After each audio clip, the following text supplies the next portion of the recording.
जगन्नाथ मंदिर केबे जाइछन्ती? आउ महाप्रभुंकर जय विजय द्वार बंद अछि, आपण दर्शन करि पारि नाहांती। 4-5 घंटा काल बंद। ताहा कौन कि? ताहा होछि महाप्रभुंकर बनक लागि होइथाए। किछि मास गैप रे महाप्रभुंकर बनक लागि हुए।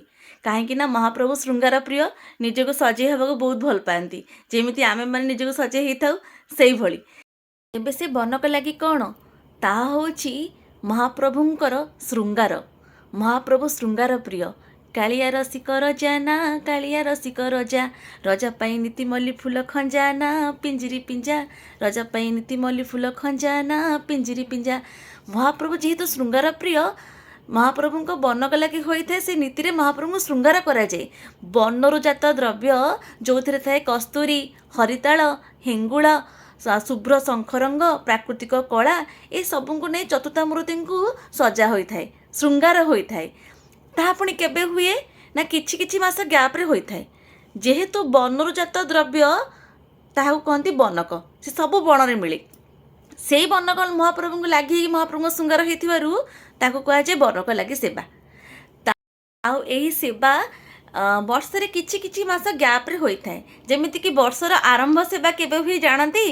जेतेबेले महाप्रभु ना ज्वर उठिला परे रथयात्रा रे जाती, जन्मवेदी को जाती, भक्त मानक पाखक जिबे तो निजको सजे हेगी जिबे। जेमिति आमे माने कोनोसी मैरेज फंक्शन अटेंड करिया को जाऊ, सेमिति तांको पई तो सेटा बहुत खुशी। से भक्त वत्सल प्रभु, तेणु करी भक्त मानक पाखक जिबा पूर्वरु निजको सजे हेइथांती।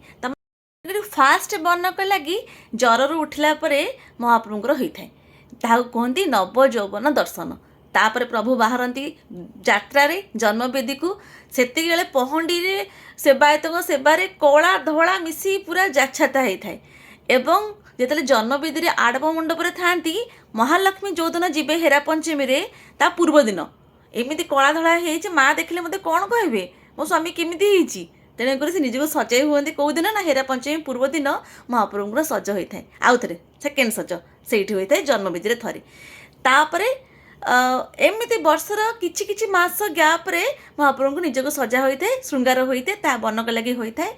कहती बनक लगी सेवा दत्त महापात्र सेवायत मैंने करें। प्राय बुधवार गुरुवार देखी हुए। तेणुक बहुत लोक आज्ञा जानी न था ताहा बनक लगी कि कनक लगी। तेणुक आउ केबे भी कन्फ्यूज हेबेनी। मु तो कन्फ्यूज होइतली, हेटा कनक लगी सब भावे कि बनक लगी जानी पारेनी, किंतु एक्चुअली सेटा बनक लगी। बनक लगी कहीं तो आपण मैंने जानिले।